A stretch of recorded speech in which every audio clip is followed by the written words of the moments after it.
What is a gatekeeper? What is their purpose? What is inside the gate? Trying to get beyond those gates. The criteria always changes, but what are they protecting? What are they keeping you from? Access, and they have the key. Fuck all that. I'm here now.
Hi, I'm Dr. Danielle.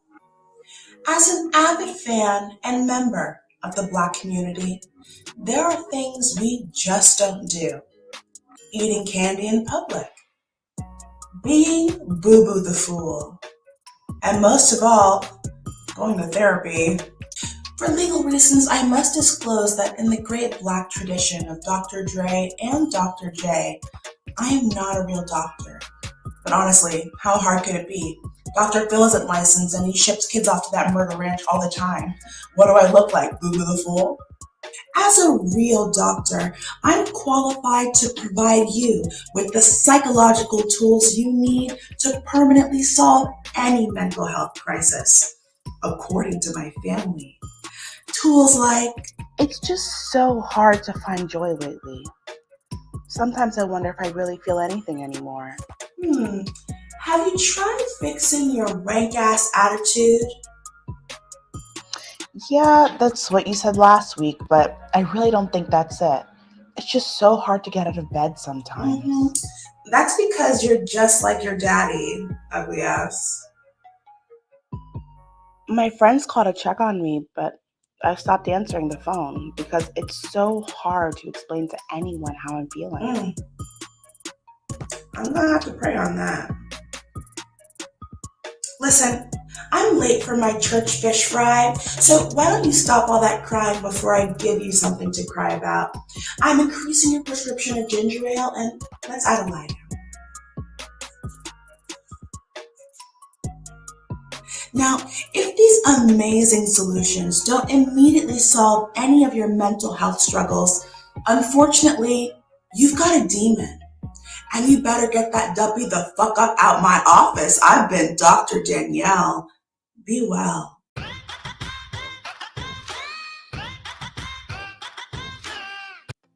Hi, I'm Laura Canty Samuel, and I'm your host.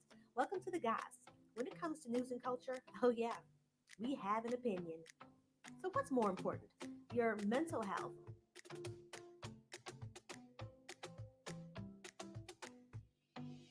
or your physical health? Both of them. They work in tandem. They both need your attention. Both are necessary for you to become and maintain the best you that you can be. So tonight, the Goss is touching on the importance of the physical and the mental. We are encouraging you to take the time to treat yourself to periods of self-care. And in the spirit of refueling and getting in a little R&R, I'm doing just that. Here I am and always sunny. Nope, but very relaxing. Not exactly. Lauderdale, Florida. Here I am on the top of the Westin Lauderdale Beach. Look at this view. Now look at this view.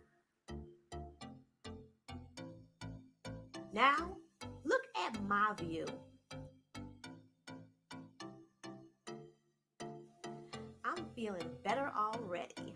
There's nothing like riding along the coast with the top down. The goal is to learn how to manage stress. Managing stress involves making changes in the external factors that confront you, or on the internal factors which strengthen or weaken your ability to deal with the stresses of this life. Housekeeping. Just a second. Hello? I do have a do not disturb sign. Housekeeping. Okay, but really, okay, you know what? Just a second.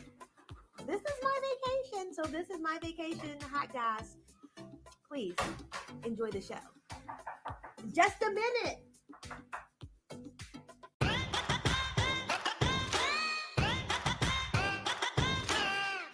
Hello and welcome. Today I am going to tell you about the most flaptangular thing, the stigmatizing ways we talk about mental health. Mental health stigmas are pervasive in our society. From the way we talk about perpetrators of violent crimes to the ways tabloids cover celebrity addictions. Even Fido gets shamed when he tears through the garbage because you went to the grocery store and his anxiety went through the roof. And these negative attitudes towards mental health create a culture of discrimination that deters people from seeking help, which can be particularly detrimental in marginalized communities. The tiny sliver of good news? We ourselves are largely in control of this narrative. Here's an easy example to get you started. Stop using the word crazy. Believe me, I know it's hard. I make a conscious effort not to do it, but I still slip up so often it's crazy. See what I mean? It's been particularly hard the last 14 months of this pandemic, when the word crazy has been, by my own completely anecdotal and non-scientific personal assessment, at an all-time high. If each person watching this had to Venmo me $1 for every time they use the word crazy in the next 24 hours, I would be able to buy my own island. That's a Maya island. And while we're at it, calling people who are angry or in a bad mood psycho, bipolar, or mental also needs to go. When we use these terms to refer to people who are being mad or disruptive, we create a negative and prejudiced portrayal of mental illnesses. Psst, your boss yelling at you doesn't make them psychotic. It makes them a shitty manager. So when you're tempted to reach for a stigmatizing word, here are some replacements you can use that will not only be less stigmatizing, but will also make your speech or writing far more descriptive. Intense, challenging, outrageous, bold, eccentric, wild, unbelievable, upsetting, senseless, unnatural, unusual, exciting. And if you want some really fun options, make up your own adjectives. It's not a hoobity-ha idea. It works. Check out the instant replay. Today, I am going to tell you about the most flaptangular thing. See what I mean? It's so much fun, it's cloppery-ploppery.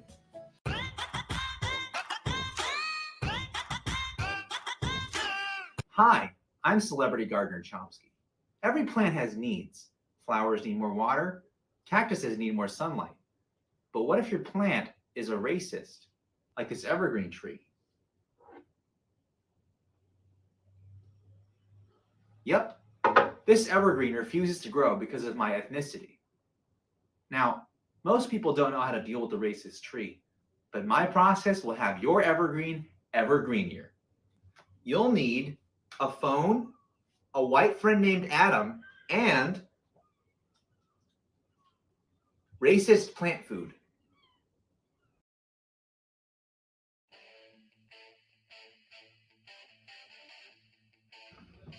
Adam? Yeah, whenever you're ready. You won't buy me a new phone? Fuck you, Mom. You're a bitch. And I don't care. I'm moving to Florida and selling meth, you cunt. And for the most racist trees, use your racist plant food.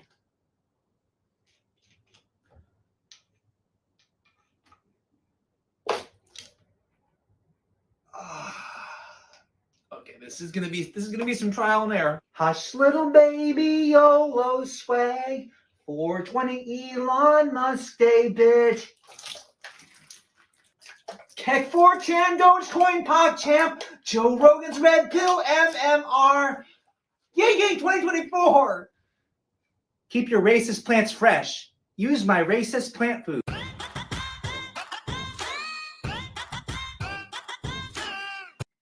Spa days, aromatherapy, scented candles. Sour cream with a hint of pennies? Self-care is the multi-billion-dollar a year industry that makes mental health and well-being an individual endeavor. Sure, the government could provide comprehensive mental health care for all, but does that come with the pore-smoothing technology of a sheet mask? Between police violence and the loss of life, jobs, and stability during the pandemic, the answer might seem simple: therapy. But let me ask you if your copay has ever come with a fly-ass mani-pedi. And if you don't think that you can paint your nails out of a deep, deep depression, I tell you, Essie has over 1,000 colors. Maybe you just haven't tried the right one yet. Look, I get it. Just like yoga, dream catchers, and proclaiming yourself a boss bitch have been co-opted by the Gwyneth Paltrows of the world, so too has self-care. A white woman going to the Medi Spa for a microdermabrasion is not a revolutionary act. I don't care how good you say you look, Meredith. But it is a revolutionary act to take care of your mind, body, and spirit when the whole of society is working against you. And no, that's not like when your Pilates instructor goes on maternity leave, Celeste. And fly mani-pedis aside, mental health care is a lifeline that no amount of nail polish can replace. And I'm very lucky to have a job with insurance that covers mental health care. And I've really needed it the last year. I've seen friends, family, and community lose their lives to COVID and suicide. And not the social kind, like I posted my vaccine selfie and I only work at SoulCycle. The real, I'm in crisis mode and I desperately need support. Which reminds me, 1-800-273, a phone number for you and me, 8255. These folks want you alive. 1-800-273, a phone number for you and me, 8255. These folks want you alive.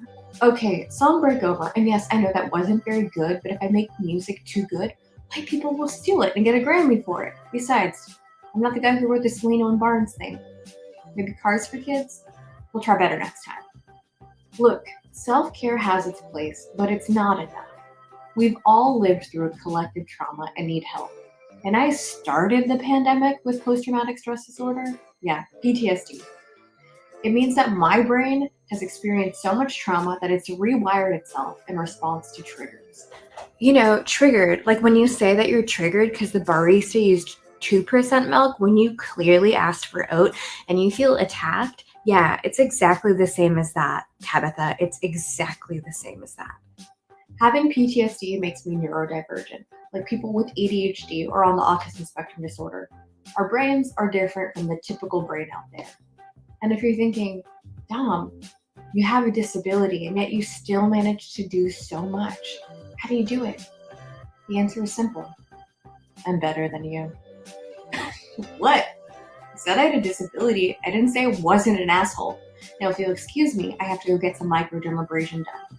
And yes, because I'm brown, it's a revolutionary act.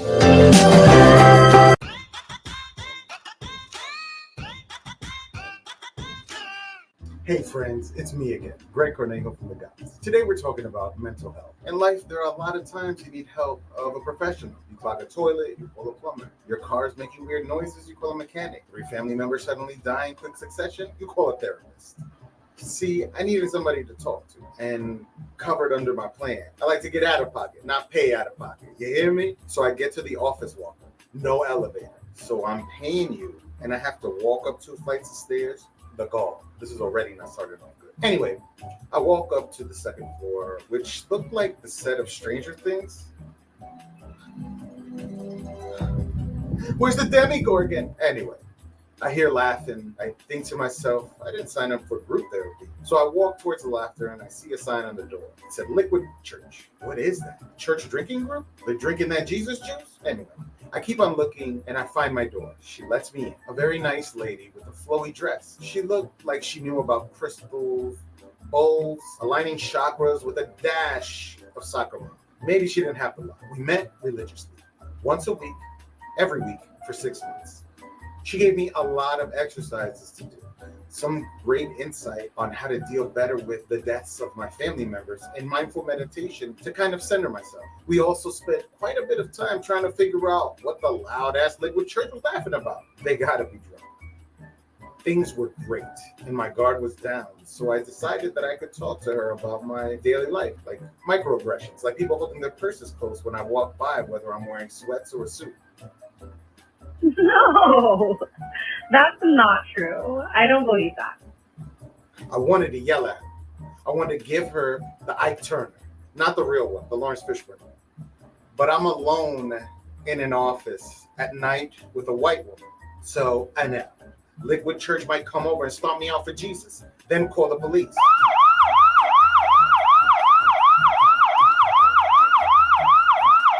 Yeah, but she said, some may ask, why would I be mad? First, it didn't feel like that was professional. She completely negated my experience. Second, she gaslit the shit out of me. She's basically calling me a liar. So the walls went back up and I waited for our time to be over. How are you going to tell me what I'm going through is not real? She asked me to call her to schedule our next appointment. It wouldn't be for a while because she was going on an ayahuasca retreat. Not in the Amazon or anything. It was in Brooklyn, but they would probably be culturally appropriating their outfits. Although I do use some of the techniques I learned, I never went back to the appointment or any other. It's been 4 years and I haven't been back to a therapy session. I'm telling you this story not to deter you from seeking therapy, just to be careful who you open up to. And when you do go to a therapist, hand them Dom's 38-question survey to figure out how racist and dumb.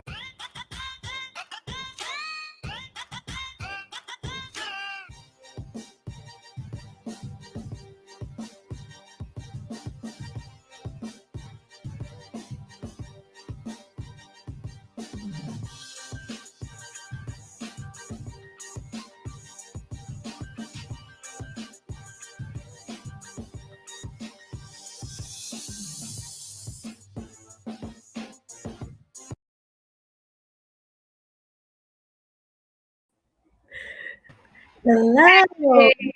Hey.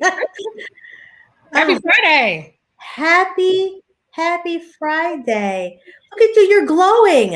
Yeah. You had a lovely and amazing week. I have a really great bronzer and a primer.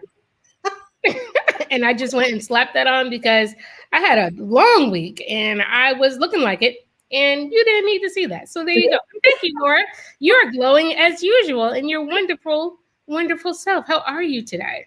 You know, it is a good day and I'm happy to be here on the Goss. We actually had to skip a Friday. Yeah. You know, folks did a little R&R and it was good because this is our mental health episode. So leading into this, we had a chance to try to get ourselves centered, come back and, you know, get it done.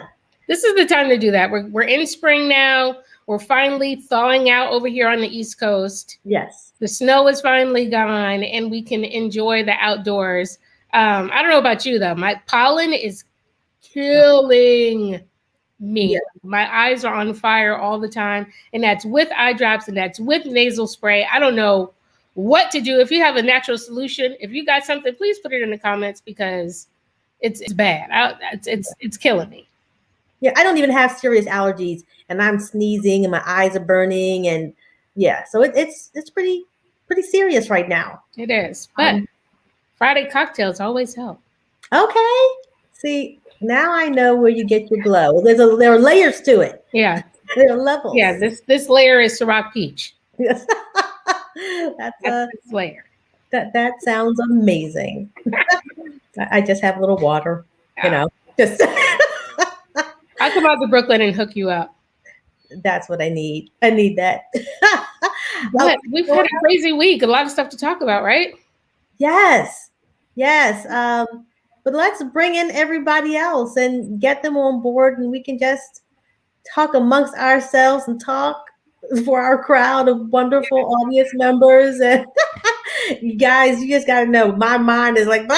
I lost my dog this week. So my heart is still broken. Yeah. And, you know, so I'm happy to be here. but I am sad because usually I would have my dog sitting in the seat like next to me, like while I was doing the show. So yeah, It's tough. R.I.P. Roxy. She was a sweet girl.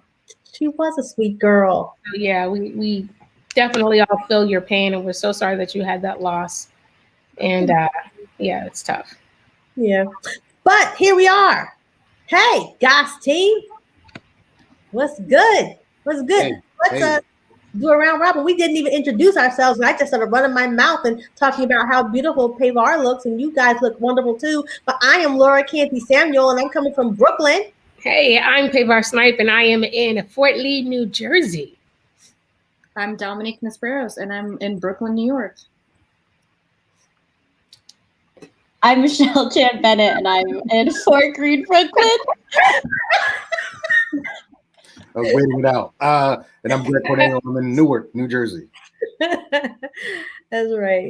So we got Brooklyn, New York in the house, and our lovely friends New Jersey. New York in the house, and our lovely friends New Jersey in the house, and our lovely friends Jersey. We've got Echo in the house. What's going on? That's gone. But I also want to shout out to AJ Dunk, who is running tech for us tonight. Amazing.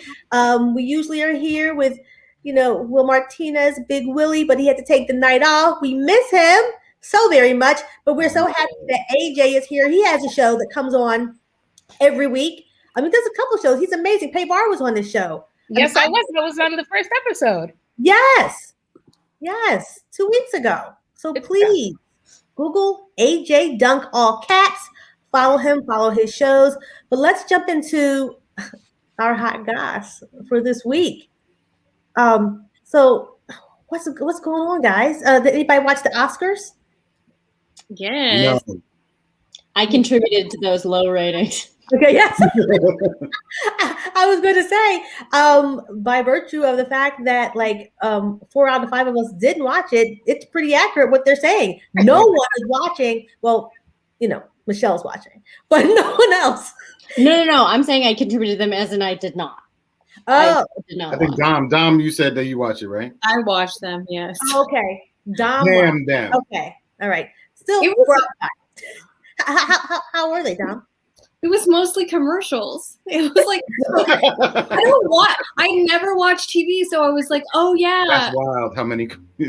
Yeah, I was like, I would rather watch this streaming after the fact. Like, I don't need to sit and spend 2 hours of my life learning about Rolexes. Yeah, commercials used to be fun. Like they were something. Now they're just an annoyance. Like, just get me to the show. This is what I came here for. But yeah, commercials are horrible. Yeah, they conditioned us to watch, entertainment differently now. But then they want us to tune in. Nobody wants to see that. We want to watch shows. We want to watch them. That's number one. Yeah. So that's why I appreciate all of our audience members who will watch us at different times during the week. But multiple times. We really do love you being here on Friday with us when we're live. But we know people like to watch when they want to watch. Absolutely. And I think that right now we all have a million other things to think about besides the Oscars. Like, our lives have changed so drastically over the past couple of years that we are so much more picky about what we spend our time watching. And that's just not at the top. It's not socially conscious. It's not engaging. It's not, fantastic, amazing, captivating content. Yeah. Oh, especially this year. Yeah. I mean, we were all at home in quarantine. There was no going out to movies. People weren't really following the things that were being released, and things were being released in a very abnormal way because of an abnormal year that we had. So people there was no buzz. There were no movies that we really got caught up in, and we had to say, oh, I have to run out and see that. Or when it finally came online or what have you, we have to stay at home and watch that on Netflix. That didn't happen. Yeah. No, honestly, the Oscar for Best Picture should have gone to Tiger King.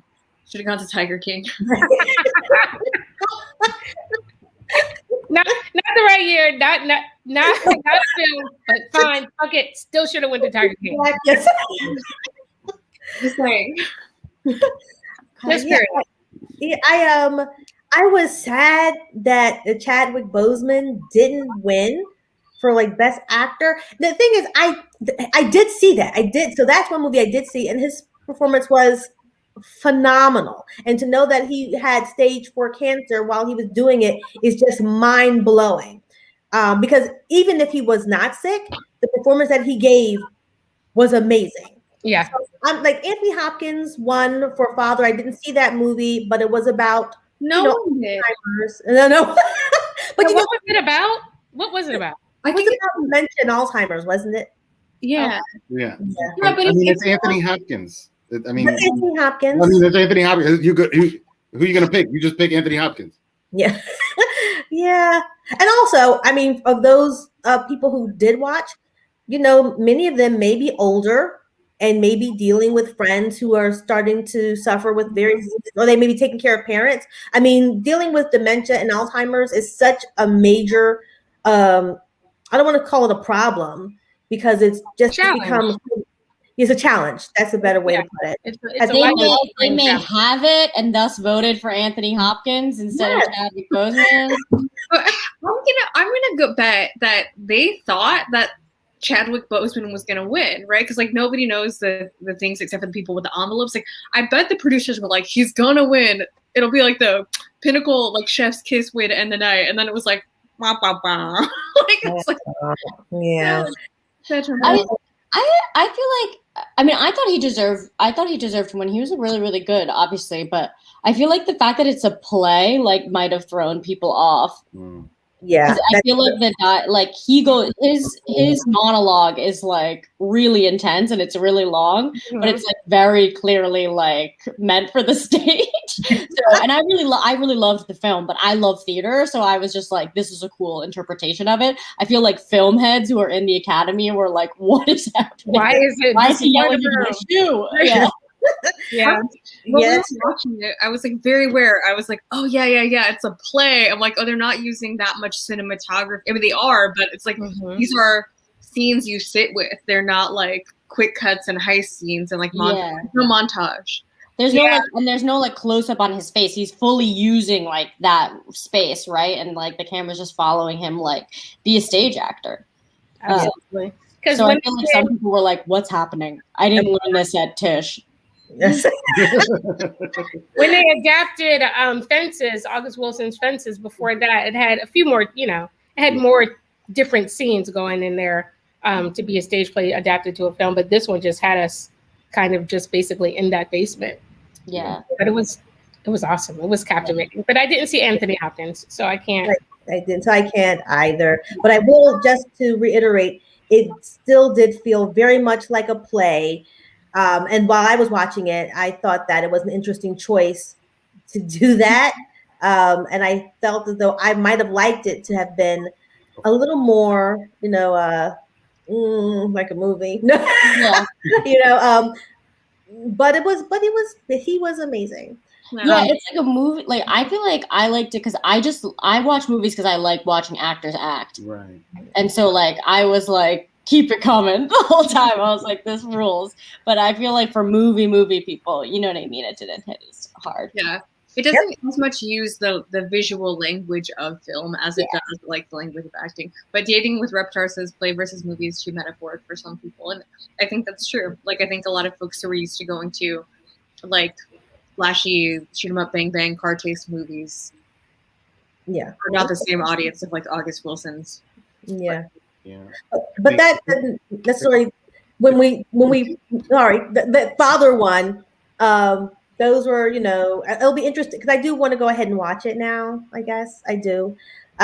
It'll be interesting to see because I can't imagine there were very many car chases or shoot 'em up bang bangs in the dementia movie.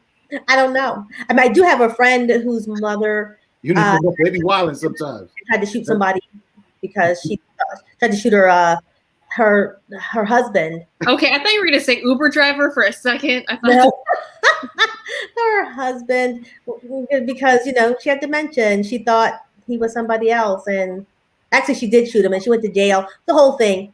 But it all got worked out. Oh Yeah, but I mean, he like lived. You know, that's. I mean, I would think that's a consolation. It was a bad shot. Yeah. It's okay. Okay, so she had dementia and she shot him, and then she went to jail. They put her in jail for that?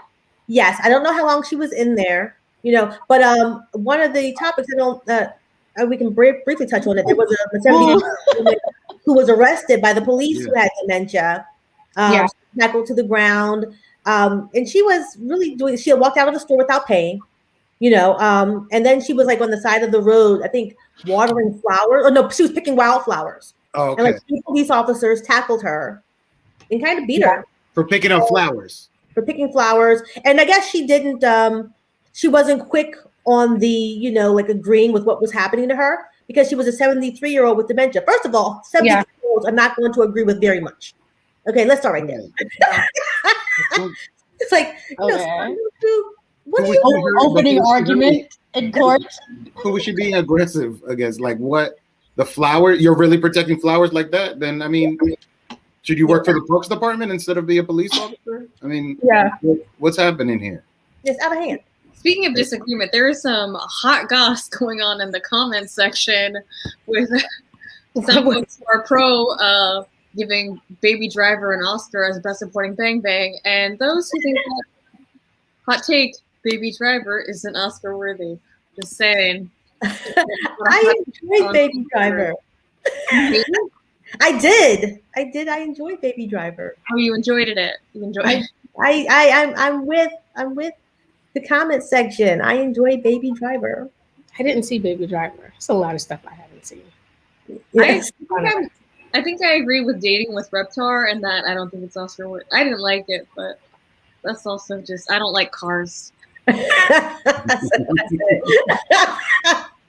I'm not going to say it was Oscar worthy, but I will say I did enjoy it. I loved because the movie soundtrack was a character in this film, and I really enjoyed that. I enjoyed all the musical choices, the way which the movie was used to support what was happening with Baby Driver.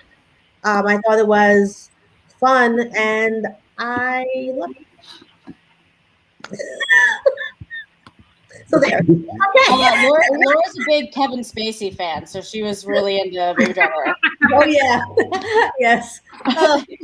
Laura's a Kevin Spacey Oscar Baby Driver. I used to be a Kevin Spacey fan. Oh, he was fully my favorite actor. Yeah, I think a lot of people. Yeah. Come on, man. Come on, Kevin Spacey. What happened with Kevin Spacey? He's a predator. It's a predator. Oh damn. Oh, maybe you missed that one. Nah, I mean I figured he was, but it's nice to get confirmation on my thought. It's a pretty safe assumption with most Hollywood people. I feel like. But also, and just his attitude too, like he doesn't seem like somebody who would not be a predator. That's why they killed him off in House of Cards. Yeah. Okay. That's why. Yeah. Okay. Yeah, he does give that off, that energy a little bit. When he was in, what was the movie with the garbage bag? American Beauty. Yeah. I love that that's your reference point. Yo, but you knew what I was talking about. 100%. That's the best part of that whole damn movie. Yeah, he was a little weird. I didn't believe it. I mean, I remember watching American Beauty in high school and being like, this movie's not okay. And looking back, I was like, yeah, I was correct. Yeah. This is not an okay movie. It wasn't. I love that. Greg's like, yes. Look at that. Does he have a little mustache on the left? The many faces of Kevin Spacey. Yes. I love that Greg references the movie in which Kevin Spacey plays a predator, wants to have sex with his teenage girlfriend, and he's like, "Yeah, I think that was a red flag." He plays this fictional character. I knew he was a sicko. Yeah, I was saying, he probably was method on it. Yeah. It was not a reach. But it was a reach around. Oh, got it. Low hanging fruit. I mean, he is an old man. They are probably hanging real low. They are.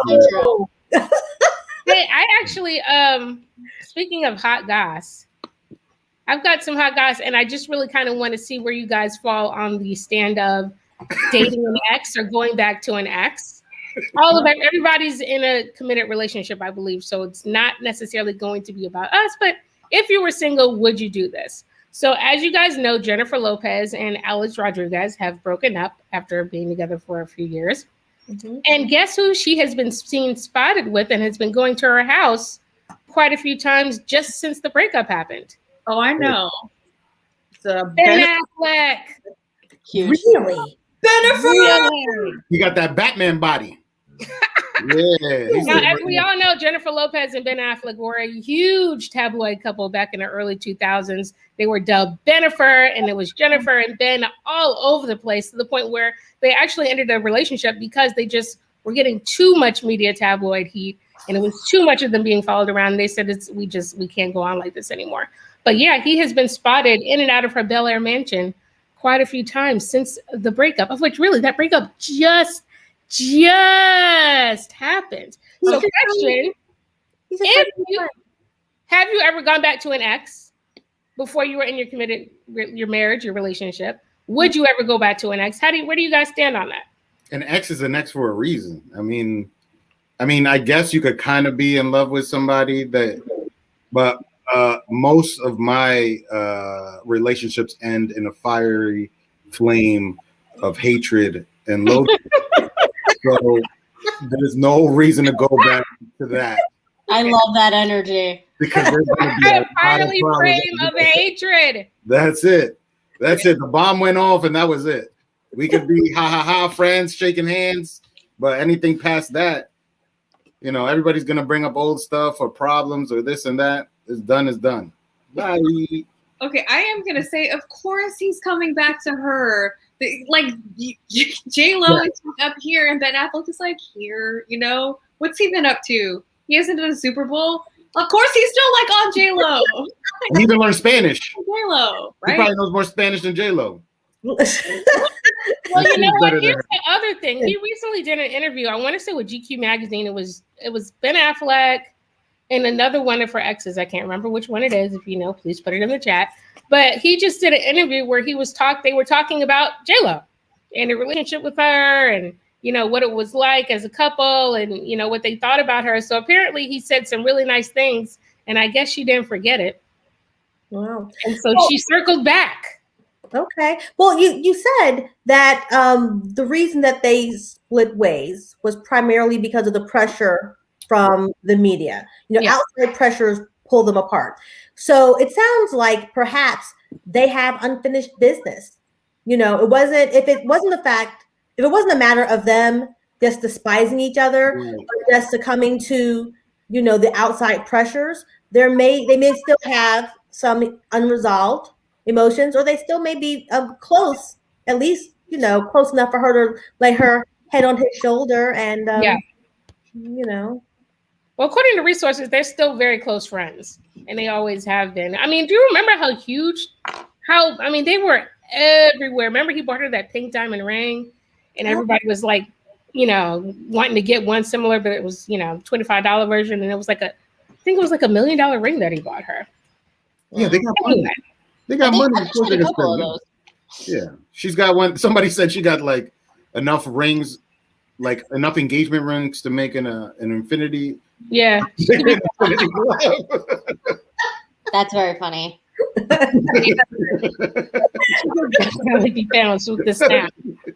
But that's up to her. She's got her own money. She could do, and anybody can do and move around the way they want to. And I think like if they didn't end in a bad way, and it was because of exterior things that they don't need to worry about now, or they can kind of circumvent now, then why not? But if you loathe somebody to your core, then why go back? Not necessarily loathe, right? Good point, Greg. Yeah, that's so wise, Greg. What's her name, Greg? What's her name? Because that's it. Here, Don. Who hurt you, Greg? Who hurt you? This is the line, and it's not to be crossed. Well, okay. Hot take, other side of the aisle. My current husband, we broke up in the middle there, so. But then he went back, right? Oh, he came back. Hell yeah, he came back. How long was the breakup? Oh, break. A year to 2 years. Oh wow, that's so beautiful. It's like a movie. Kind of. He like Kind of like a J-Lo movie. Yeah, you should write it. Second act. He came with the ring, and I was like, hell no. And then he came back with it, and I was like, no. Yeah. I love this. But all the people I knew who were like, oh no, he'll be back. I was like, I don't know. But then they were right. Yeah. Because I'm J-Lo in this situation.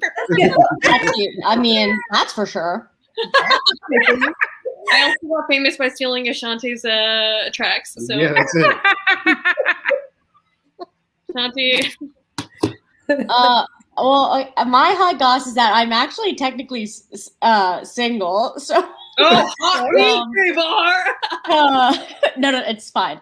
But famously broke up at the beginning of the pandemic, and definitely did go back to the ex more than once.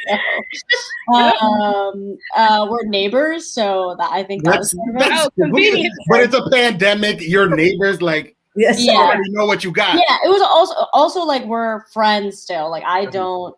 I mean, it's hard, but I feel like I've never had a breakup that's like a fiery ball of hatred, like every single Greg. Everyone. But I don't know. But so I think it's fine. But I am also, none of my exes are Ben Affleck. He's a hot mess. And so it's kind of like, I really don't know what she's getting out of it because she's J-Lo. Like, so she can like go He's back a rebound. He definitely has like, if you want to go back to an ex, there's better ones to pick from. Who? Mark so many. She's got Diddy. She's got I think her ex-husband is I think both of her ex-husbands are remarried. Or all three of her ex-husbands. There's a few ex-husbands. How many ex-husbands? I think there's Mark Antony, the dancer. And there's the dancer. Yeah. There's Chris Judd. That was the dancer. And Awani. No, I really know a lot about J-Lo. This is saying a lot about me. Her first husband, I think, is also remarried. And also, I think he tried to write a tell-all book about her, and she shut that shit down. There's a lot. Also, I have a conspiracy theory that one of her exes is Greg. That explains a lot. That would really bring everything circle. Yeah. I see it. I mean, Greg that would connect a lot of these dots. He's already confessed to us that he was almost in a boy band. Remember, he said he was almost in O-Town. That's right. That's right. Around that period of time, I could see it. We also know that he was double crossed by someone and it went really badly. Maybe it was J-Lo. Maybe it was. I see it. And that's why he's not on screen right now. Mm-hmm. Coming. Or his wife was like, shut the fuck up, talk about these exes. Yes. About to have another fiery breakup. I've had one fiery breakup. Okay. And one smoldery breakup. Everybody else, I actually, for the most, the relationships I consider like strong relationships, were actually still really, really cool. Mm-hmm. Like good friends, could text and, congratulations on this or whatever. But there was one ugly breakup, and I've never experienced anything like that before. It was really weird. So I was like, ooh, you crazy? You trying to bring out my crazy? You don't want to see my crazy. Well, I don't think you're supposed to use the word crazy. We just learned Goss. You don't want to see my irrational and rude and cold and mean demeanor. You don't want to see that. Yes. So I got an Uber and I left. Thank you, Maya. Thank you for the tip, and I almost forgot. Okay. Yes. God bless the Uber breakup. Mm-hmm. Yeah, I've never had a fiery fighting breakup. Good. They're not fun. No, I don't think it would be fun. No. Doesn't sound like it would be great at all. Did Greg really just bounce and not come back? I am worried about what's going on. I don't know. He's gonna come back, have a big knot on his head. I guess he's gonna come back and be like, I have another ex. Yes. J-Lo heard what I said. Okay. What's another hot tonight? Well, okay, so we're talking about inappropriate behavior, breakups, or whatever. So Michelle, can you talk to us about these influencers and how they had a little breakup with Russia, was it? What happened? I don't know if it was with Russia, but they were basically getting roasted because they were wearing these like plastic masks that they were holding over their faces instead of actual masks. So like their fans and stuff were like roasting them for doing that because it like clearly wasn't effective. It was like you might as well not even be doing that. Which I find, which is like fair, but it's also kind of just like they're influencers, and so they really make their money from their face. And so like I respect the fact that you feel like you need to show your face. They're also very rich, so they're probably vaccinated. Unless they're anti-vaxxers, which I don't think they are. Like Addison Rae is like an absolute kind of like Selena Gomez situation, like very mediocre talent. Like not a ton of charisma, but like is a very pretty white girl, and so is like for some reason doing very well, and so she needs to show off her, pretty white face. So I respect that. You know what I mean? Like get the bag. Addison Rae. I need to look up who this is. She got famous from doing little dances on TikTok. Stealing dances? On Jimmy Fallon? Yeah, and now, yes. She invented the whip and the nene. She is the creator. The stealing. She stole them. Yeah, no. She's a culture vulture. Yeah, and so she was on Jimmy Fallon doing this horrible dystopian clip where they just played these songs and she did all these dances. It was like the weirdest thing I've ever seen. It was so cringy. And then it was like a broken animatronic ride on Disney World. It was really weird at Disney World. It was so weird. So she's one of them wearing, like, if you scroll down, she's wearing, she puts like, That's like a 2-liter bottle top. It's so funny. That's a wine glass. I know. What? Why though? Just don't wear a mask if you're gonna do that. Yeah. I've seen people in New York wearing that type of like fake ass plastic mask over their face with the. I'm just like, why? I don't need to see your mouth. Yeah, and it's really not helping anything. I mean, if you have the other like layers of protection, and then that helps to, I guess, catch some of it. But I mean, it's in the air and it can be under the shield. I don't understand. Yeah, it's also just funny because like you have other people that she associates with like fully going like in at places and events like without masks, like rich people, which like, one, they're probably vaccinated or whatever, but two, it's kind of like they're so rich that like of course they're unethical. You know what I mean? Like it doesn't matter. Like the Kardashians and stuff. So this is just really funny because it's kind of like you did this random ass thing that didn't do anything because you wanted to seem like you weren't being an asshole. When you're probably just being an asshole, so you might as well just be an asshole. Be an asshole. Also, that plastic spoon is going to take 2,000 years to biodegrade. I'm just saying.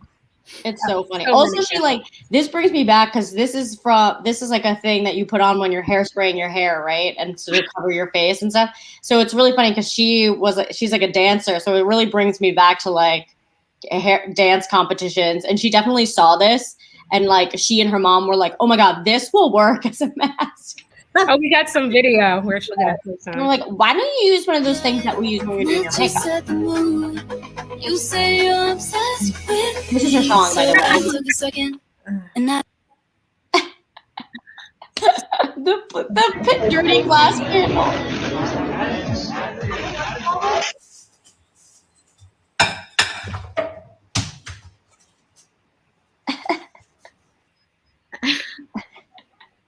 Yes, she's getting roasted. Okay, her getting roasted. Rightfully so. Thank you, AJ, for playing that for us. Why don't you take a picture of her bottom of her face and put it on a mask? And put the mask on her face. So true. Yes, she could do that. No makeup. Stupid. Stupid. Yeah, but very wealthy, and all her little, all this is doing. Like I didn't even know who she was, so now I do. Yeah, and that's what this is all about. Attention. Actually, we got a really good point from Maya, which is something that I was just thinking about. Translucent masks that actually are clear, are good for people who, are hard of hearing and they read lips or they're deaf. But this is not the right kind. Right. There's still It has an ASL certification. There's still masks that properly fit around the face and provide a proper protection. It's not just holding up a piece of plastic in front of your mouth. Not the same thing. Yeah.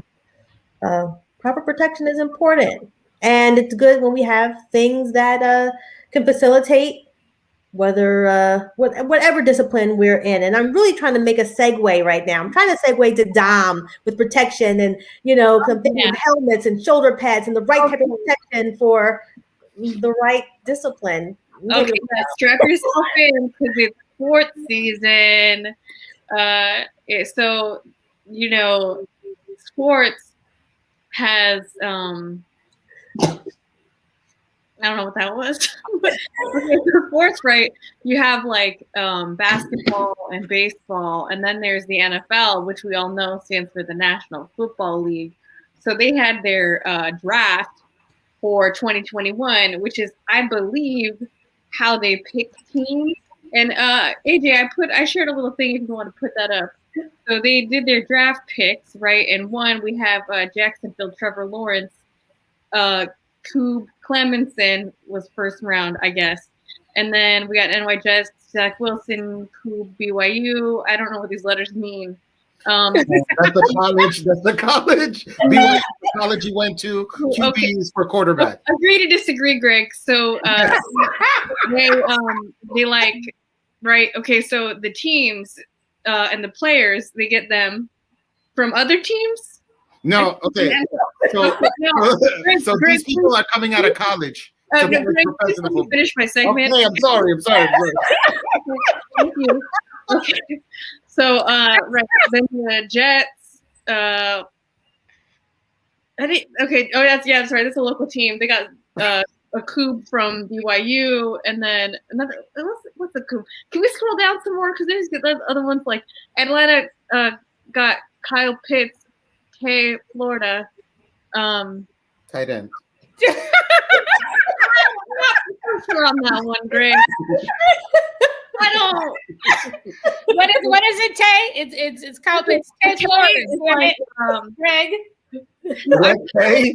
Tay is like a. That's my friend from high school. Like Spanish for tea, right? Yeah, so it's like a hot pick, and a Coob. Maybe that's like that's slang for a cube. They're like a real square. They're like real hardy. I don't know. I think it's probably that. Yeah. And then Atlanta, we all know that that's the Braves. So I guess the Braves picked up Carl Pitts to Florida, right? So let's scroll up some more, AJ. I think there's a lot of surprise. It's coming from your computer, Dom. Oh, I gotta roll it. Shoot. I had no idea how this worked. Okay. Yeah. So Jamar Chase, Usu, right? That was number 5 pick from Cincinnati. And then Miami from Philadelphia. What does that even mean? How are you Miami from Philadelphia? My name's Jalen Waddle for Alabama. So at the end of the day, I don't know what this means. I don't know what this means. I think they're picking teams, and there were a lot of people who I guess are on the NFL now. So we wish them the best of luck for the season, and I hope they, score that goal for the basket. Oh yeah, this was a slam dunk, Dom. Yes, you should work at ESPN. Right, like at UCF. Oh, what is UCF? I don't even know. I'm thinking UCSF. Central Florida. Huh? University of Central UCF is Florida. D1? Yeah. No, maybe.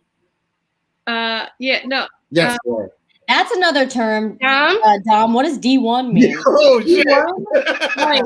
Okay, so it's like how many dunks you get, and you only got one. So you're not very good.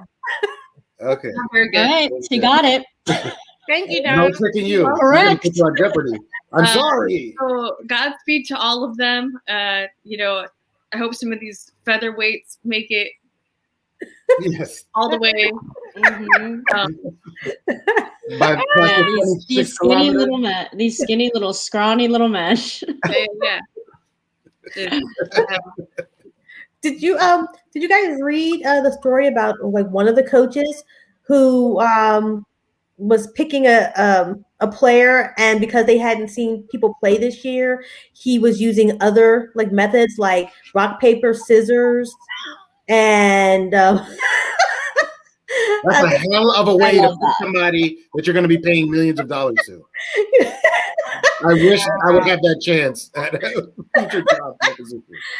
but there was a whole thing, and I can't remember like what team, where, what have you. But I do remember like hearing from him on the news saying that like all of these people that were being considered are great players.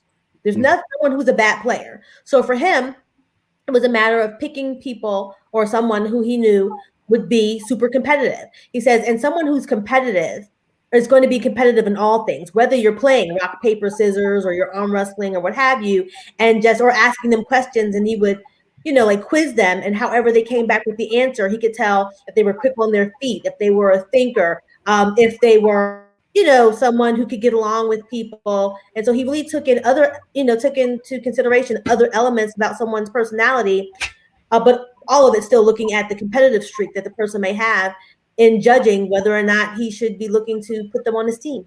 Yeah. Well, they have, and that manager was Dom. Yes.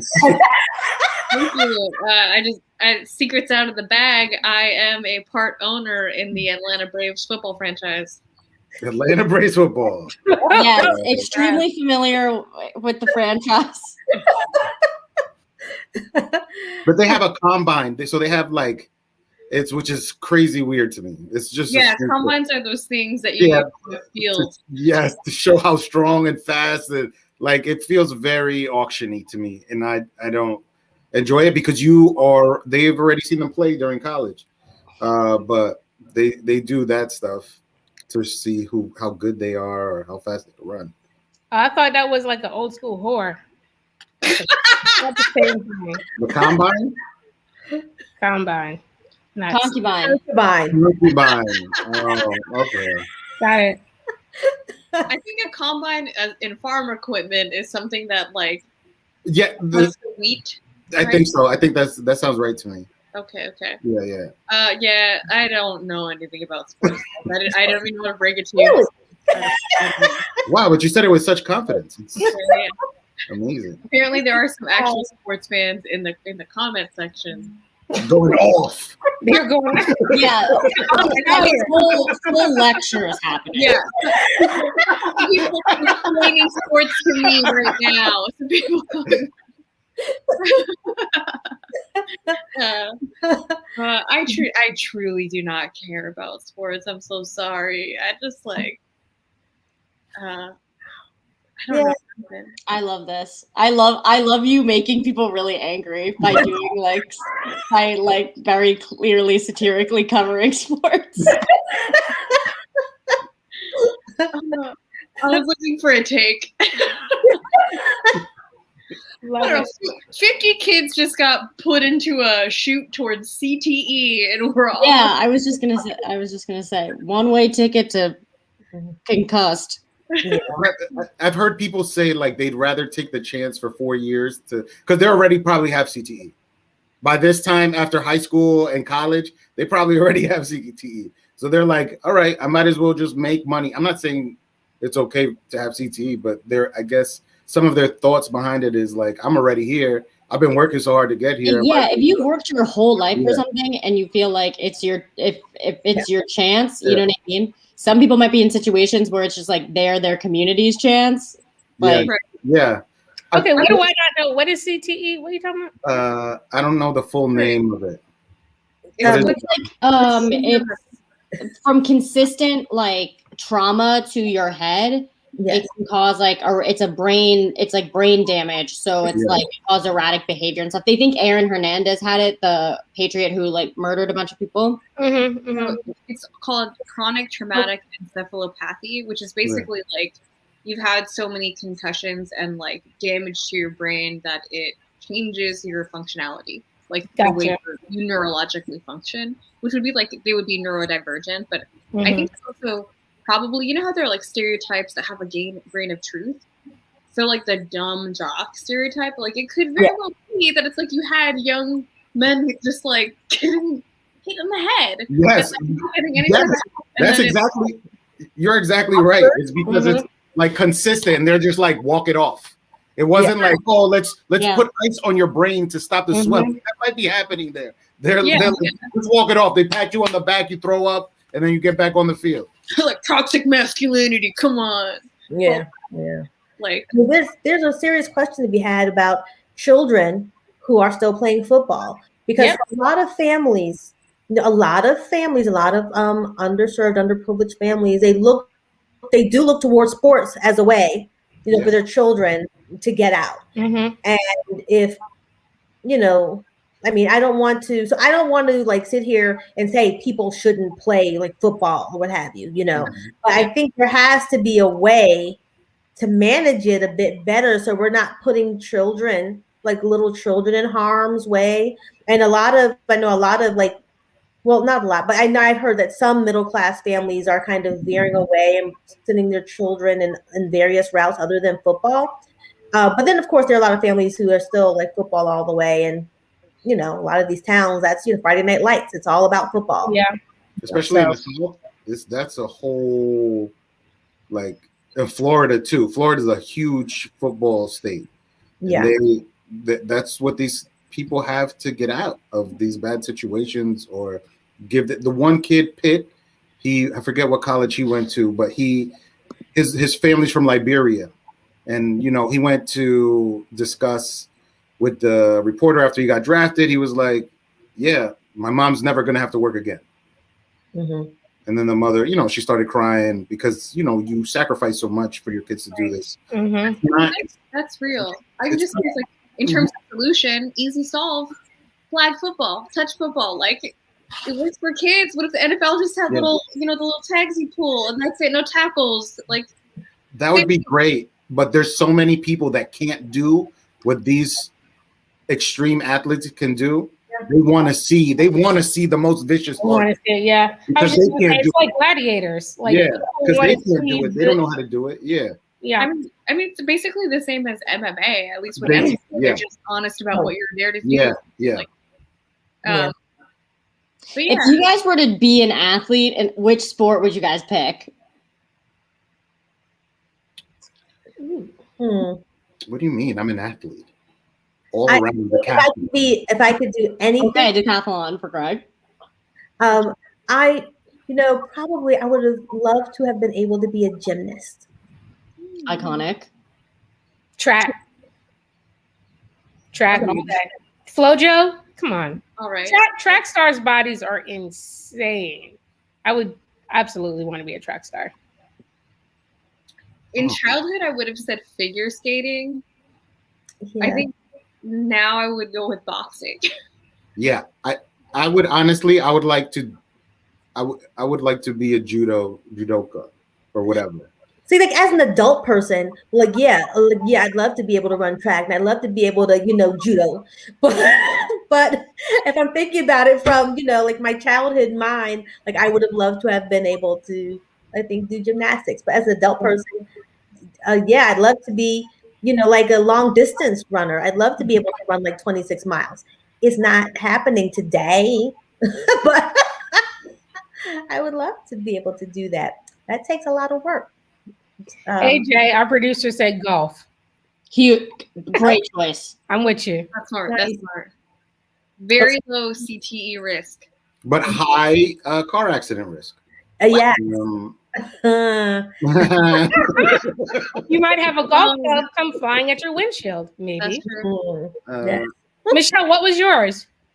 I would do MMA because, and here's my thing. I initially would say gymnast, but then what? I get 2 Olympics, maybe, right? And if I get the endorsements, if I'm charismatic enough, that'll carry me through. MMA, I leverage this into several media appearances and thus and then I can get a role on The Mandalorian like Gina Carano, but I won't be problematic and I won't be canceled. That I hopefully. Well, But if you're an MMA star, you will be problematic. It comes with the territory, I think. yeah, but I feel like I can flip that in my advantage. I just feel like I can leverage it to have a really long career. And I used to do martial arts as a kid, so I feel like that's where I would lean in. Because if I do like football, it's like I don't have the charisma of a Strahan. Let's face it. So I'm not going to be the one that's going to get picked to host the shows. You know what I mean? But I could give you a good line reading, and so thus I could get while looking extremely jacked and intimidating, and that's how I get my roles on Disney shows. Okay. I don't know. That's not a threat. Sure. I feel like you could do like a Terry Crews. A Terry Crews. I would love to pivot to make a Terry Crews pivot. Now that his pivot into acting was I can see you dancing like Terry Crews. That was an athletic feat. Yeah. Also, Maya put hers up as well. Maya said that she would have done soccer. Mm-hmm. Okay. And let me see. I think Danielle, did you comment too? I don't know. Low risk impact. Low risk, very high. Maybe that's golf. Maybe. I think that's just a commentary on one of ours. But I want to know what Danielle's into. Huge. What's that weird one? There's like that you have to skate and shoot at the same time. Like you have to ski and shoot a rifle at the same time. Oh, that they do during the Olympics. What is that? Yeah, maybe Michelle. I don't know if it's ski shoot. It's actually a man show. It's called Skeeting. But that's it's literally skeeting, right? Yeah, skeet. Yeah, it's actually skeet. Yeah. Biathlon. That's what the song is about. Or we could be curlers. You guys, we could start a curl team. Yeah. Just curling team. That thing that looks like an iron down the ice. A whole I always thought that it was like some person who was doing chores. Yeah, like they made that at home. They made that with iron. and a broom. Yes. I'm like, oh, okay. I mean, I don't know if you guys saw the U.S. team that won bronze. We're in better shape than them. Well, I had a friend that was on a curling team, and she was black. There you go. No, she wasn't. Wow. She was white. But she was hardcore about that shit, though. Like BIPOC. Boom. What is that? This? It's a rifle. Like, why are you watching like the Winter Olympics like that? I don't know. I don't know. I was watching the Winter Olympics and I was like, this is some spy shit. I'm right? for Tokyo.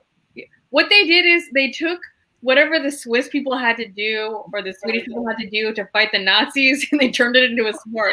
Shoot the Nazis. Did they fight the Nazis? They were like, "Hey, Nazis, we're friends. Let's Not dance." the Swiss, the Swedish. Excuse me. Swedish people were allies, I believe. Yeah, they were. But I don't think But their thing is that they were neutral. They didn't actually. Yeah. Switzerland. Sweden. Oh, Sweden. Gotcha. Thank you. I conflate the two. That's interesting because Swedish people give me Nazi vibes. They have this whole Aryan. It's just the Aryanness of them all. There it is. Yeah. No, but they had Nazis. Isn't that whole like the girl with the dragon tattoo or something? Yeah, that was Swedish, right? That was. Yeah, people in Sweden are nice though. I mean, they're. But they had like everywhere in Europe had fascists. They were just like rolling around, being like, "Yeah." Well, listen. Speaking of the Aryanness of it all, Greg wanted to talk about. Oh, this old Aryan correspondent Greg. Yeah, what you talking about, Greg? This old dirty stinking bastard, Rudolph Adolph Giuliani. This filthy bum who was America's mayor is now America's most wanted. He's about to go to jail, like the rest of those dirty, filthy animals, because of the Ukraine. Remember the Ukraine investigation and how there was money going to people or stopping going to people because they weren't giving them information about Joe Biden or Hunter Biden. Well, Trump's DOJ stopped any investigation of Rudy Giuliani. They were giving them people a lot of trouble, but with Merrick Garland being in there, he was like, go ahead. So they went into his little little baby Giuliani shoe apartment, and they ransacked it. They got his phones, they got everything, and now he's probably going to be stuck in some 8x8 cell that's probably more larger than 2x2 cell, maybe it's something small. Oh man. But he's not going to have any more tough actin, tenactin, or any more hair dye to roll down his face while he's sweating. It's gonna be like that moment when the Batman villain gets arrested. That's gonna be what it's gonna be like for Giuliani to be arrested. The moment that the Penguin suddenly goes down. Yeah. More and more like the Penguin each passing day. He does look like Absolutely. Yeah, he like, it's so weird that America loves him for doing his job barely during 9/11. Like, he didn't really do shit. He really didn't do shit. It was mostly the people, the cops maybe, but he was just a figurehead with no neck. And emphasis on head. Love no neck. Love no neck. Hey, you don't need them. It's an accessory. But he didn't do any. He didn't do anything. He was not a great person. He was always doing like undercover stuff, just like Chris Christie. Like, all these people that are heads of Republican Party are. It seems weird, and maybe it's my. There's Democrats that are not good people or whatever too, but I would say more. When Republicans go down, because they play mightier than thou, right? Like, they play this role like they're so pure, that they're for the country, that this and that, and then they all that's Matt Gaetz, all these people that fight for this thing that like thou does protest too much about. We got to protect the border, we got to protect the children, we got to protect the security of the. He was the head of a security firm, Giuliani. Cybersecurity, he don't know how to open up a computer. He said that you can't take his phone because you couldn't take his cell phone because it was in the iCloud. You know what?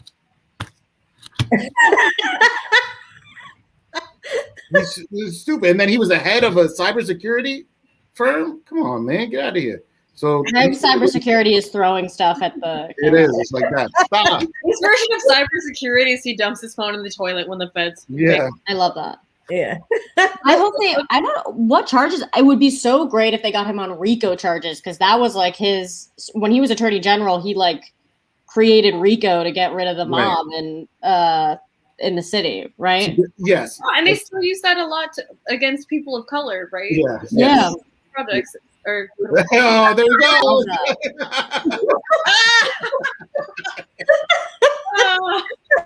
The only difference is before and after he got his teeth fixed. That's what's the top. Yes. He's a trash bag. They would round homeless people up and like ship them out. They would force people into quotas. I mean, I'm sure there's always been quotas, but he was like a stickler for it. And then people loved him for like, oh, he fixed up the city. He didn't really fix up the city. He just put people in jail and got them out of the city. That's all he did. This racist motherfucker created the Macaulay Honors College for CUNY with the explicit purpose of letting rich white kids have a cheaper option to stay in the city. So it's like, don't send your kids to Vassar. You can have a really great education. It's not like the rest of CUNY. We'll segregate it real well. This is what this man did. Terrible, terrible ass. He's a huge. Well, Italian Americans in the CUNY system are considered marginalized people. That's right. In all of New York, they're a protected class. Wow. Oh my God. They're a protected class. Oh my God. Amazing.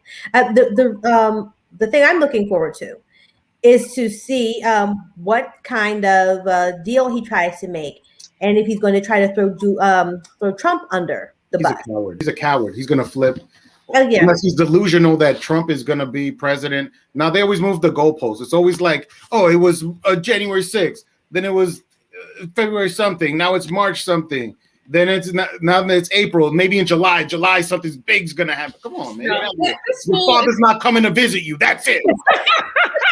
I don't even. This man could not organize lunch for two, right? Like I don't even think he's smart enough to flip and like do that well. He's gonna be in jail making fucking bootleg hair fibers out of burnt toilet paper like that. You're gonna still drip on.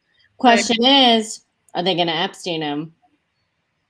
We already know he's too big. I don't think so. I don't think so. Look at them. I was listening to Michael Cohen being interviewed yesterday, and he was essentially saying, that there is no true love between Giuliani and Trump, that they both saw each other as a means to an end. And because, Giuliani became Trump's lawyer after Michael Cohen was imprisoned. Mm-hmm. And according to Michael Cohen, well, first of all, Michael Cohen, I guess, is just happy to be listened to. But beyond that, he says that, Giuliani hooked on to Trump because of Trump's popularity. And, for Trump, Giuliani was giving him free legal advice. So, Trump and money, it's like free, I take it, broke and thirsty coming together. Yes. Can we go back to that photo though? I just want to point out that there's nary a neck to be found on this team. No neck. Not no one. Neck. Yeah, No neck. That's what happens. That's the sign of evil. Look at that. Look at that. So gross. Okay. Oh my gosh. And I keep saying it. I don't know how anyone could put their faith in a man who has hair like Trump, and how anyone could continue to have any faith. I mean, let's forget about everything else Giuliani did. If we put everything aside, when we got to the point where he had dye dripping down his face, how could anyone take him seriously? Yeah. Take him seriously. I don't know. I think a lot of that base found that relatable. The dye dripping down someone's face. Yeah, I mean, because when you're on meth for 12 hours, News, you start melting. Yeah, getting hair dye at that age, okay, fine, but come on, this man is supposed to be the chief counsel for the president, such as he was of the United States. You can't have dye that runs down your face and have that job. You just can't.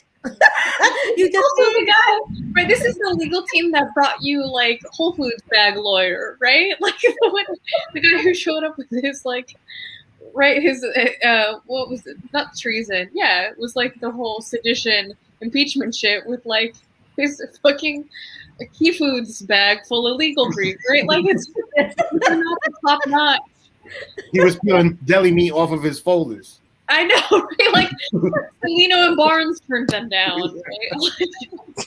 But seriously, to Michelle's point, I mean, the problem that we did face with that entire administration is that part of the country did, feel as though they related to these individuals, and I just can't I really, it's I understand it, but I don't. So the people that hate New York, right, followed these people that are the worst part of New Yorkers, right? That's funny.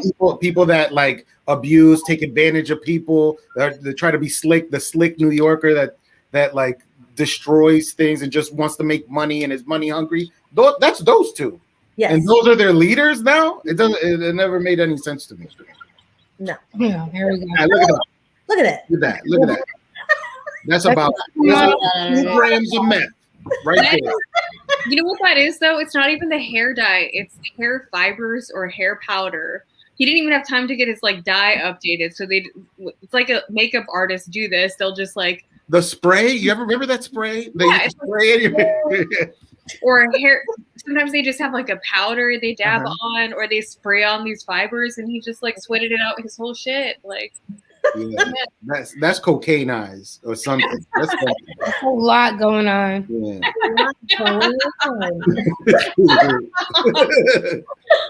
His mouth is super dry. You got a great idea, guys. So How do you guys feel about the new administration right now? It's 100 days in, so you know, I it's was 100 okay. I was okay until what's her name opened her stupid fucking mouth. Who? Kamala. I respect her. She's the vice president, first vice Hey, presidential woman. off. She was like, she kind of agreed with Tim Scott saying that the United States is not racist. Oh, you know, I mean, you got to say stuff, that. right? But also, she could have been like, that. Okay, all right. If we want, okay, all right. Tim Scott. Okay, how does it feel to be Tim Scott? How does it feel, to be the person that the entire Republican Party, when they want to like trot someone out to say anything that could possibly have like anything to do with like race, culture, whatever, they trotted him out to say the words. Like how does that feel? Like, what is that like? Well, I think maybe great for him, right? He wants to be admired by the white gaze. Like, he wants to be like, okay, these are my people, and this is how I show that I'm part of their group too. Right? So, and then whatever wild, just same thing with Candace Owens, the same thing with anybody like that, right? You can be Republican all you want, you could do, but once you start downplaying the plight of your own people, right? That's only to appease people, to make other people feel comfortable with saying the things that you're saying. So now that he said that America's not racist, then everybody, all the Republicans are going to be like, oh, America's not racist. Tim Scott said it himself. Yeah, and he's black. Yeah. But also, like, I think a lot of times when you got the Candace Owens and the Tim Scotts type people, I don't really 100% believe that they believe what they're saying. It's their income. This is their livelihood. So much money. It's to say these things so that they can get clicks, get likes, get followers, and make money. I think that, because some of the stuff is so insane, and granted, they can be irrational, and they can have irrational beliefs, but this is their bag. Right. It's their bag. And some people are willing to get a bag no matter how detrimental it is to their community. Right. But to even get that back, right, to even be a Tim Scott, to have a Tim Scott, you have to be of the mindset that one black person can speak on behalf of all black people. Yes. Right? So it's like, it goes deeper than that. Like, they're just the mouthpiece. They're like the little puppet, right? But the whole other aspect of it is like, who are the folks who believe in the show, right? Who are like, you see that there's a hand under there, like, and that this is not representative of like everyone else. Yeah.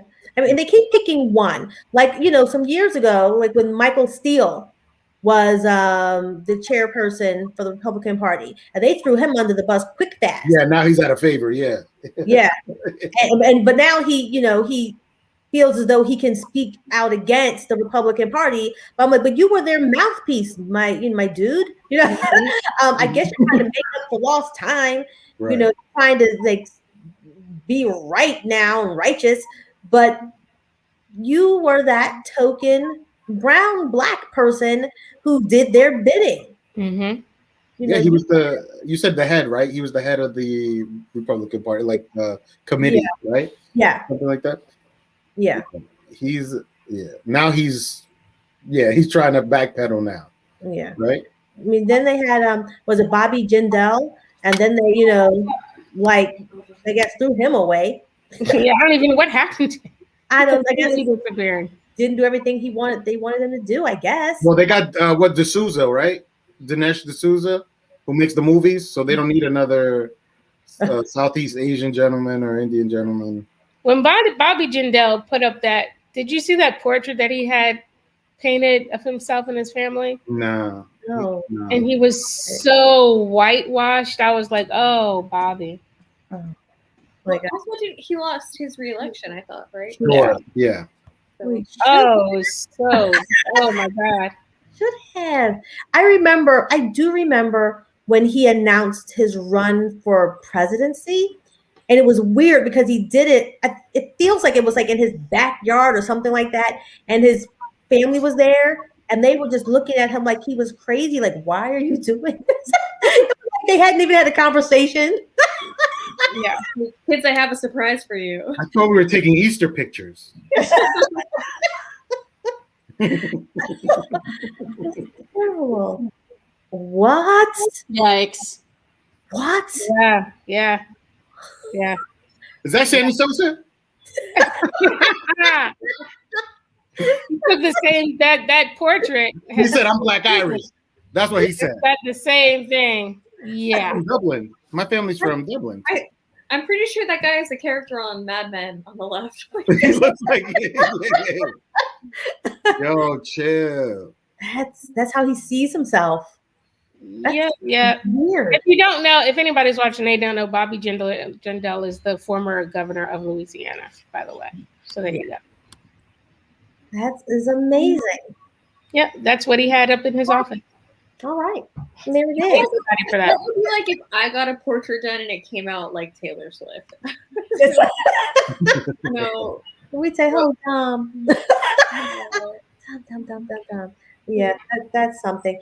So, you know what I keep thinking about, like Joe Biden, right? Joe Biden, and I keep, because he does, because he's like a grandpa, he's like, come on, man, he says these things, and I just think like, but is he like really like that back at the White House, or is he just like back in there like being like a gangster, like just like like he finally got the throne.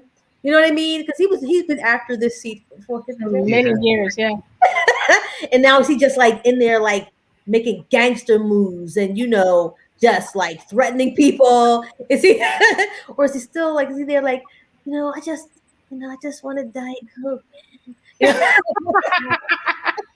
Was it like which one is he? You raise an excellent point, right? Because to get to where he is, you have to have intense political acumen, right? Like you have to know how to play the game. But he comes across as he's like so folksy, right? So I bet people will underestimate. I bet that's part of his whole bag is like underestimate me and see who wins, right? Like yes, that's what I think. I think he's like behind the scenes. He's just like cutting people. Okay, I can see that. It's like Stringer Bell on The Wire. Or Denzel from Training Day. Oh, yeah. That's what I think. Oh, yeah. It's a Newport. There's definitely a Newport going on there. Oh, they're trying to ban Newports now. Yeah, well, the menthol, yeah. Why did they ban them? I mean, they're bad, right? But what's I think it's just I think it's along the same lines of banning flavored, right, any kind of flavored tobacco in general. So if you're gonna smoke, it's gonna taste like tobacco. Yeah, taste that hardcore tar. You could chew a gum and smoke the cigarette at the same time. I know plenty of people in the 90s and the 80s that used to do that. I don't know if they're still alive, but I know a lot of people that did that.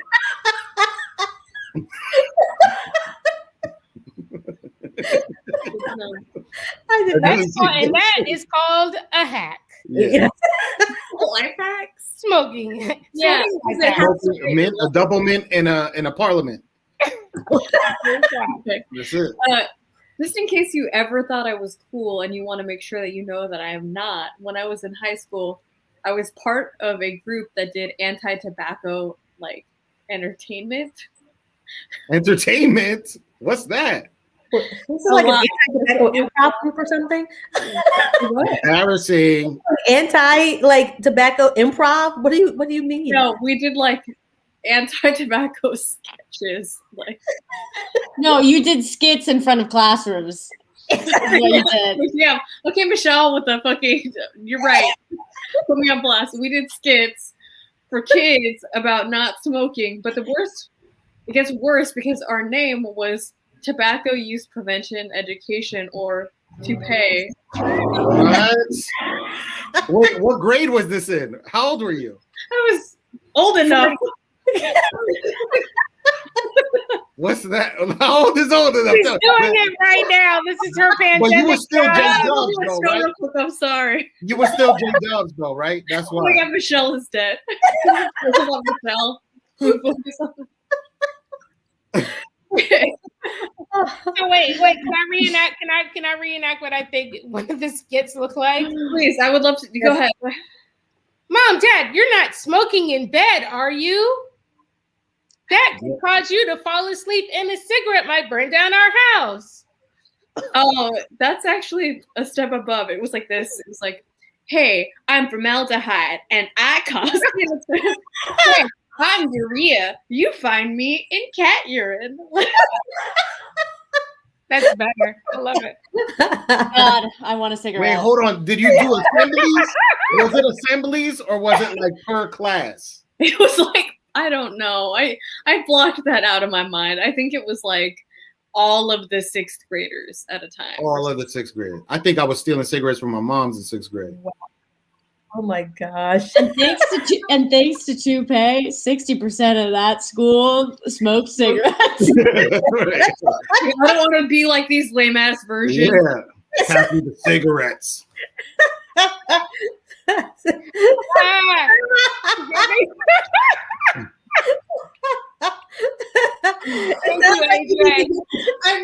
not making this up, AJ. I love how you're fact checking. AJ's like, this I'd need to change my education episode pitch. I'll email you offline. Yes. And Donna, band back together. Time for you to round up. Use all the skills that you've learned over these years. You could really change the program. You could really change the program. Take it across the United States. Oh, God. Oh my gosh. I love that movie. The old tobacco group getting back together, getting into the school van. Just riding from school to school, doing little skits about tobacco. Why do I always have to play tar? I think Dom just left us. All right. She's going to bed. She's going to bed. She's going back to bed. This is how the movie goes. Hey guys, remember Samantha? She's a principal now. Yes. And she's called us from the big gig. So how's the drug problem from where you're at now? Like cigarettes? Do a lot of people smoke cigarettes? They do a lot of meth. There was a lot of meth labs around. Oh my gosh. So they don't smoke cigarettes, but definitely they do meth. Mm-hmm. It's a win. Well, one problem at a time. It's a win. One at a time, one step at a time. And now the heroin school. Oh my gosh. Okay. Heroin school, yeah. I think my high school is probably heroin school. Yeah. I don't know. It's nice. You don't know what kind of drugs were going down in high school, Laura? I don't. I don't know. I definitely don't. I do not. Look, I'm sorry. If there would have been a toupee in my school, I would have joined. Let me just make that clear. I would have been like, I would like to be a part of that. How can I be down? That was me. I was that good. I'm glad to know we were both really cool together. Yes, completely. That's amazing. That was great. That was a great way to top off the show. Thank you for sharing that. Just a revelation about you, about your life. But yeah, it's a couple minutes after 11:30. So we did it. We did it, guys. Amazing. Thank you, everyone, for tuning in. This was great. It's always great. Please tune back in again next Friday, same time. Big up, much thanks to AJ Dunk. Please follow AJ, follow the Litverse, follow the Goss, Google. You know how to Google. And find us. My name is Laura. I'm Payvar. I'm Dom. I'm Michelle. I hate when we do this. It makes me so nervous. It's